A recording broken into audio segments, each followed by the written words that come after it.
Let's talk audio and video tracks. What are they? What are they used for? And how do you set them up so they're easy to use and you only have to do it once? In DaVinci Resolve, it's possible, and I'm going to show you how. I'll answer all of it and more in today's video. And at the end, I've got something that'll make all of this editing stuff so much faster and easier to understand. Oh, and did I mention you can do all of this in the free version of Resolve? You can. When you open a new project in DaVinci Resolve, you get this. Empty, no indication of what goes where, and the sense of overwhelm creeps in fast. Let's go over a couple of things so this makes sense. Then we'll turn this into this, and I'll show you how to set it so that it comes up every time you open Resolve. Now, there are two sets of tracks. Your video tracks, your audio tracks. Your video track controls what people see in your video, and your audio controls what people will hear.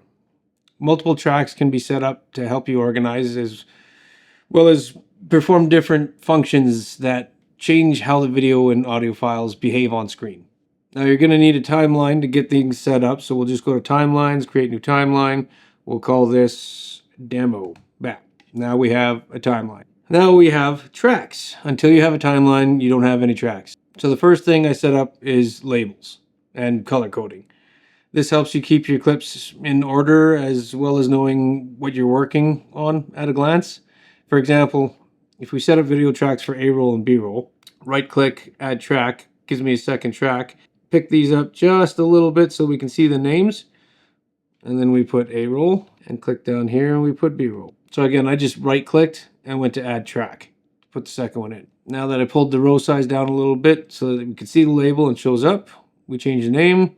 Then we give them each their own color. Now we'll right click again and select change track color. You can pick whichever color suits you best.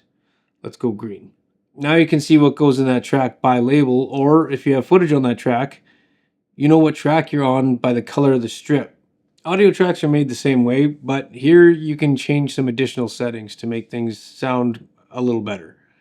Clicking the track gives you access to the volume at the track level, as well as an AI dialogue leveler. This boosts the quiet speech and lowers the loud speech. Massive tool to have, especially in the free version. Now when your audio and your video are linked together, you can right click and uncheck link clips, and that will make it so you can select them individually. Just keep in mind that when you cut now, it only cuts the one you've got selected. Bonus tip, you see this little 2 down here?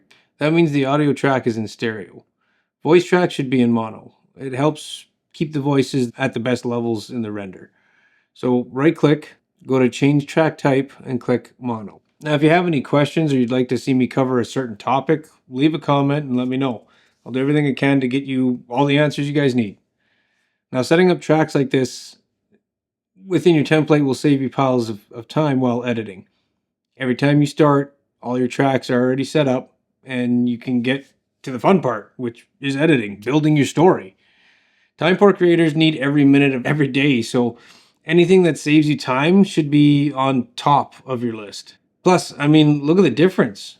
You have a guide now to help you stay on track and organized, right? This means better looking videos. This means faster exports, and this means less time with you editing. As a time poor creator, that's massive. That's huge. Now, in the beginning of the video, I mentioned a way to speed up your editing and make things easier to understand. Everything I've shared with you today and more is already set up in my starter template. You can build yours the way you like it, or you can download mine completely free from the link in the description. Here's a peek at what the starter template looks like. It works in both the free version and the studio version of DaVinci Resolve. So next week we'll jump into effects and titles. I'll go over some of the more common ones and help you understand where to put them and how. You might want to subscribe so you don't miss it. If you'd like to learn more about the starter template, watch this video next. Keep creating.